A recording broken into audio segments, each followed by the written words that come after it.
Hola, ¿qué tal? Buenas tardes. Sean bienvenidas, bienvenidos a esta materia. Vamos a dar inicio con respecto a lo que tiene que ver la materia de psicología educativa. Voy a compartirles pantalla para poder mostrarles una presentación y poderles explicar un poco sobre esto.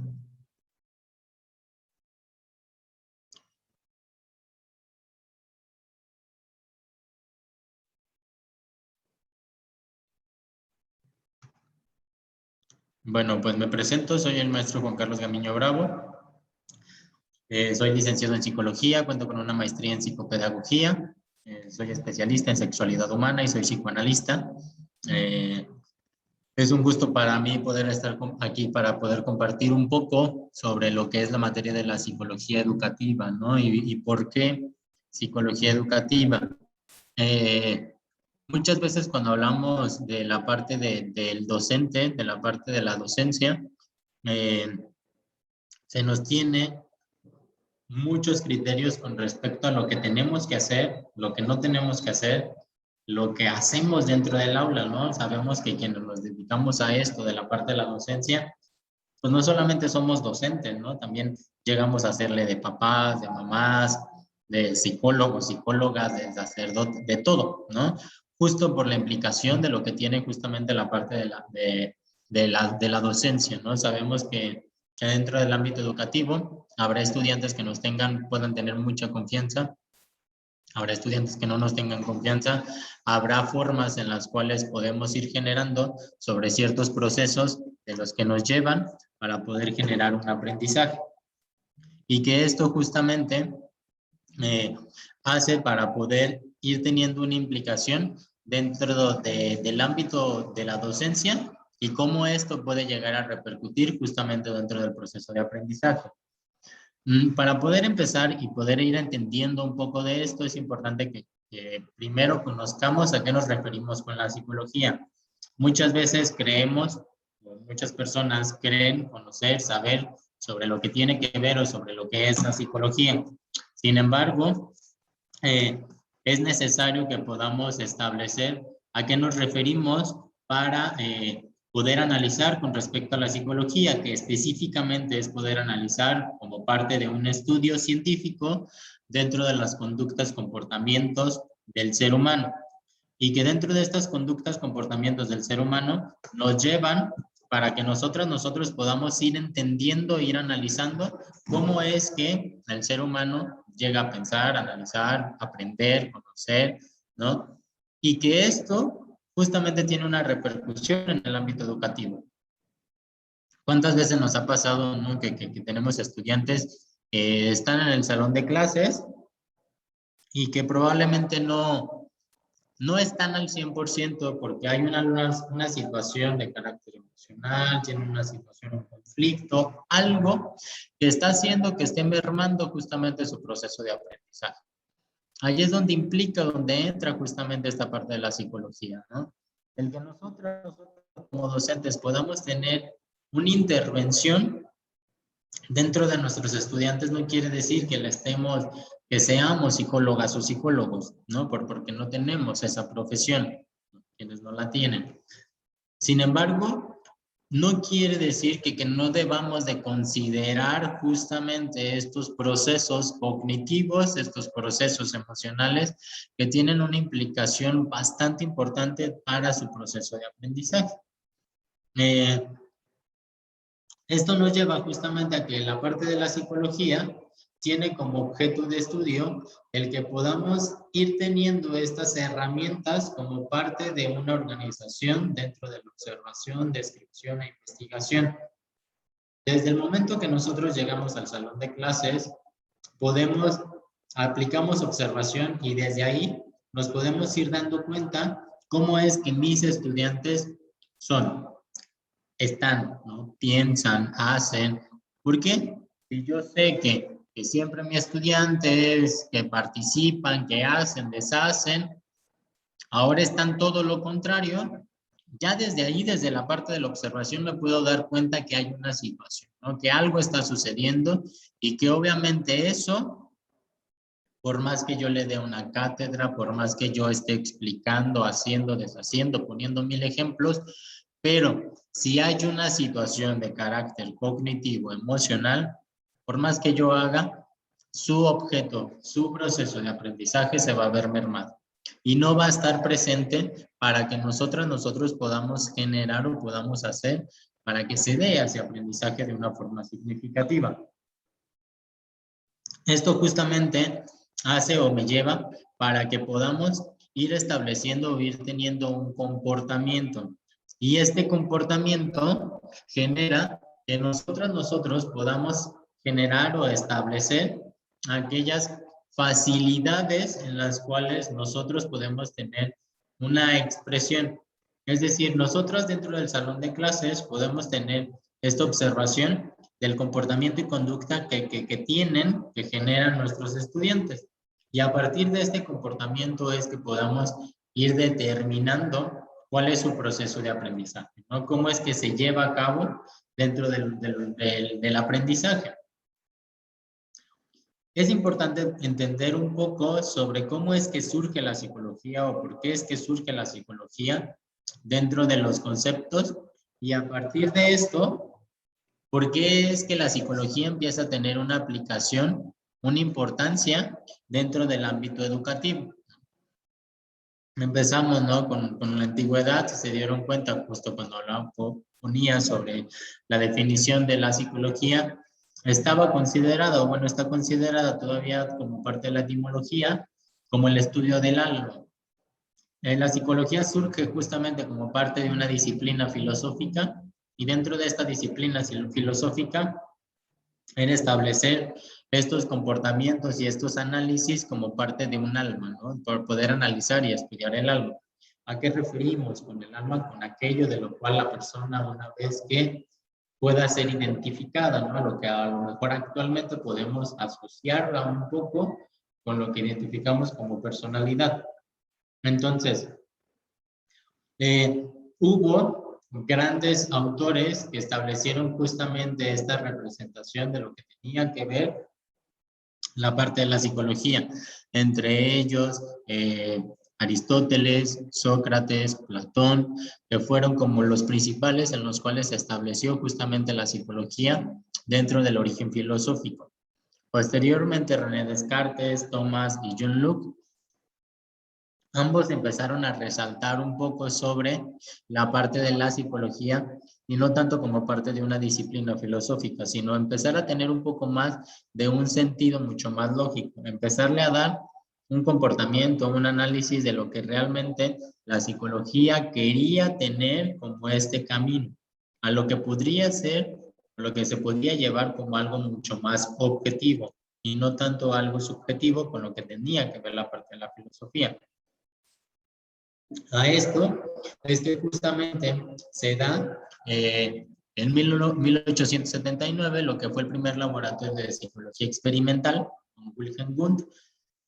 A partir de esto es que empieza a considerarse como la psicología. Dentro de la psicología podemos definir que existen dos periodos, lo que es el periodo precientífico y el periodo científico. El periodo precientífico es esto que mencionábamos, con lo que tiene que ver un poco sobre los orígenes de la psicología desde un punto de vista filosófico.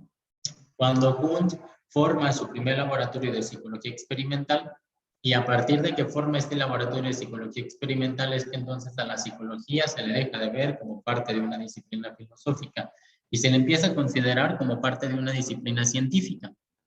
¿En qué quiere decir con esto? Entonces empieza a tener un reconocimiento mucho más de carácter científico.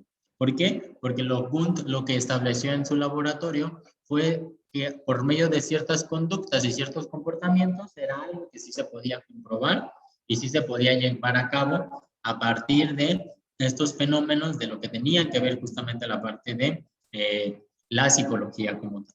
Entonces, Wundt, a partir de esto, es que a Wundt se le considera como el padre de la psicología experimental, justamente por la relación o la implicación que tuvo con esta formación del laboratorio de psicología experimental. Posteriormente es que surge Sigmund Freud. Sigmund Freud es considerado el padre del psicoanálisis. Este lo que hace justamente fue generar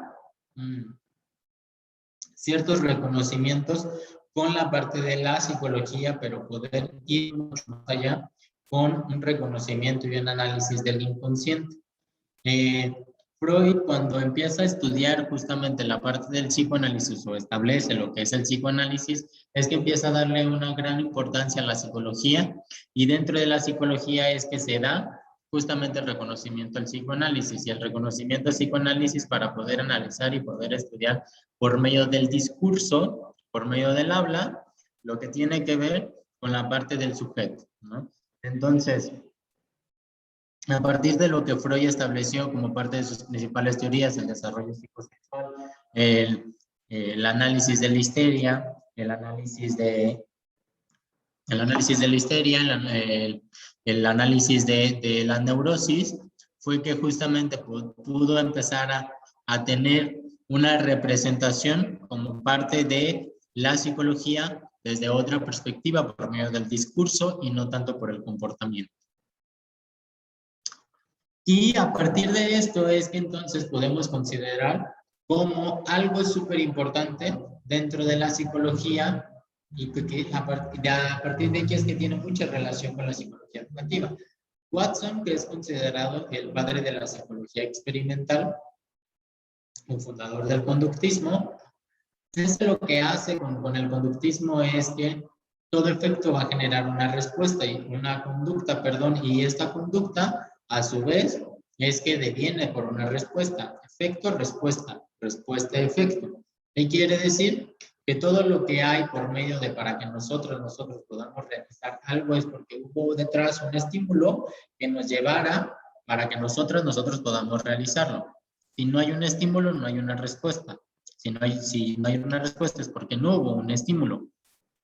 Entonces, Watson crea justamente el conductismo, y el conductismo como tal es análisis de la conducta, ¿no? Y al momento de establecer justamente este análisis de la conducta, deviene para que nosotros podamos ir observando el comportamiento. Y aquí es donde me empiezo a meter un poco con la parte de la psicología educativa.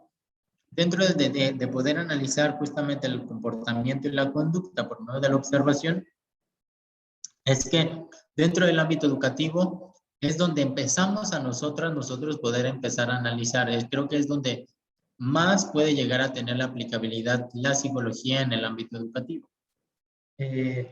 Todavía yo siempre he dicho y considero que justamente la parte de la psicología del conductismo o áreas de la psicología, el conductismo es la que más tiene una aplicabilidad dentro de la educación. Y esto, ¿a qué me refiero?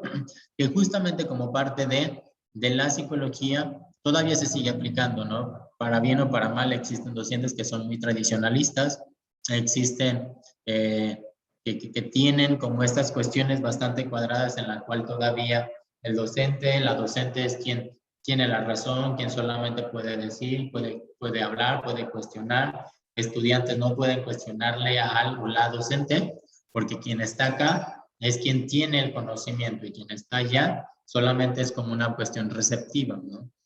Que tienen una formación, que tienen una forma de enseñanza bastante tradicionalista, o en los típicas que pues no haces tarea, no sales al receso. Hiciste tarea, tienes una calificación, te portaste bien, tienes una estrellita, no te portaste bien, no tienes nada. Todo este tipo de cuestiones vienen justamente con la parte del conductismo. ¿Por qué? ¿Cómo es que esto va teniendo una repercusión o va teniendo una implicación dentro del ámbito educativo, y para que a partir de ahí vayan generando estos comportamientos dentro de la cotidianidad o de la cotidianidad que nos llevan para que nosotros podamos ir analizando estas conductas. Nuestros estudiantes dentro del salón de clases, nosotros podemos darnos cuenta cómo es que la influencia por parte del docente, el que hagamos, no hagamos, el que comportemos, no comportemos, el que tengamos ese vínculo para con nuestros estudiantes, puede llegar a favorecer o puede llegar a ser perjudicial justo para su proceso de aprendizaje. Si nosotros como docentes no generamos o no hacemos justamente ese vínculo o ese clic, puede llegar a ser algo muy pesado y muy tedioso para ellos y ellas. ¿Por qué? Porque a lo mejor no estamos aplicando los diferentes procesos, las diferentes técnicas, herramientas para poder generar este aprendizaje. Y algo que me gustaría mucho para poder ir terminando con esto, es justamente, bueno, aquí hablábamos justo como lo que tiene que ver la parte de la psicología educativa, que es esta disciplina que se encarga de poder llevar a cabo los procesos de enseñanza-aprendizaje. Y que esta disciplina es donde entra el que no solamente, yo siempre cuando hablo sobre esto, siempre digo, es muy importante el currículum, sí. Es muy importante el proceso de aprendizaje, la malla curricular, los objetivos, el cumplir con el programa. Sí, por supuesto que es sumamente importante. Sin embargo, también es muy importante saber cómo se encuentran mis estudiantes. Ya lo decía hace un momento. ¿De qué me sirve si mis estudiantes no se encuentran bien de forma cognitiva, de forma emocional? ¿De qué me sirve que no estén bien cuando yo sé que no van a generar un aprendizaje? Entonces, la parte de la psicología educativa ahí es donde tiene esa aplicabilidad. Poder generar estos procesos de enseñanza-aprendizaje para que lleven justamente a un aprendizaje mucho más significativo y que esto puedan tener una aplicabilidad para poder generar un buen vínculo para con ellos y ellas. Es decir, la parte de la psicología educativa podamos ir estableciendo cómo es que dentro del salón de clases podemos tener ese vínculo y esa relación y no dejar de lado la parte del currículum, pero tampoco dejar de lado cómo se encuentra, ¿no? Simplemente es hacer una balanza, ni tampoco ya porque estás mal, ya te voy a pasar, pero tampoco porque estás mal, no te voy a pasar. No, hacer una balanza justamente para que podamos hacer esta intervención. De eso se trata justamente la psicología educativa, que pueda haber este vínculo y esta relación entre esos procesos de aprendizaje para que mis estudiantes generen ese aprendizaje significativo y esa forma de cómo yo puedo generar el aprendizaje. Bueno, entonces, pues con esto espero que haya quedado un poco más claro principalmente a lo que se refiere a la parte de la psicología educativa. Implican mucho más, ¿no? Implican mucho más temas con lo que tiene que ver la parte de los diferentes estilos de aprendizaje, las diferentes teorías, de lo que comentábamos de estos modelos tradicionales, ¿no? Que esto justamente es lo que nos lleva para poder ir desmenuzando la parte de la psicología, ¿no? Pero es importante que podamos tener en claro principalmente a qué nos referimos con la psicología educativa para que posteriormente podamos ir entendiendo los diferentes procesos. Si no entendemos para empezar a lo que nos referimos con esto, va a ser mucho más complejo poder ir analizando y poder ir llevando a cabo lo demás. Bueno, entonces, pues con esto me despido. Espero que haya quedado un poco mucho más claro. Estoy al pendiente de la plataforma y en el correo institucional que es jbravo@unisan.edu.mx. Cualquier duda, comentario, pues estoy al pendiente. Que estén muy bien. Se cuidan.